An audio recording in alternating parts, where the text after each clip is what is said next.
This might be the people's main event. I mean, that's what Michael Chandler called it in the press conference. Michael Chandler versus Dustin Poirier, an absolute slobber knocker, and very interested to see who get this one done because we know both these guys as dudes who are going to come to absolutely throw down. They'll meet in the middle. I mean, the artist formerly known as Michael Chandler, has just been absolutely like making such an impact on very few fights. I mean, can you think of another example of a guy who has rose to such meteoric UFC heights with only 4 fights? I mean, every single fight he's been in has been an absolute banger, and somehow even when he's on the wrong end of decisions or getting finished rather, his stock manages to go up. So I'm interested to see what he looks like against Poirier, who is coming in off a dominant loss to Charles Oliveira. Obviously, he had his moments, but Oliveira made light work ultimately enough, and I don't know. What are your thoughts on how he returns? Is he still the same hungry Dustin Poirier who wants to be a future 155 champ, or is Michael Chandler the hungrier fighter in this one? Who are you taking in this pivotal 155 matchup? Yeah, this is an insane fight, absolute dream fight for the fans.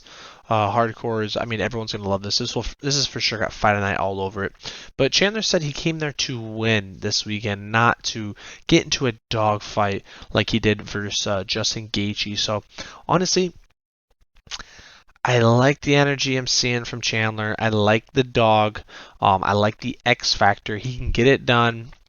Dustin probably has the upper edge. I think the odds make sense, to be honest. But I like Michael Chandler having a puncher's chance. And he can maybe squeak this by. It'll be very interesting to see how this plays out. But I just don't see this going the distance. That's for sure. I think either Dustin gets finished or Michael Chandler gets finished.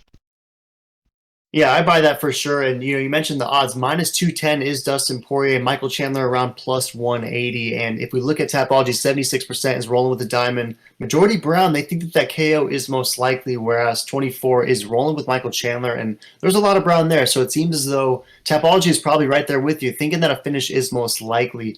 Any chance we see a submission for either fighter in this fight? I mean, I know we're expecting them to come and throw down, absolutely throwing slobber knocker haymakers all day, but is there any ground opportunities in this fight, or is this likely to be finished via strikes?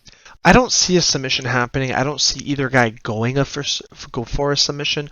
But if one of these guys make the mistake, their opponent is for sure going to take advantage and get that easy sub if the neck is there or something like that. But I don't see it being a game plan of like, okay, I'm going to try to get him to the ground, get a rear naked choke or something like that, like Oliveira or Islam would try to do.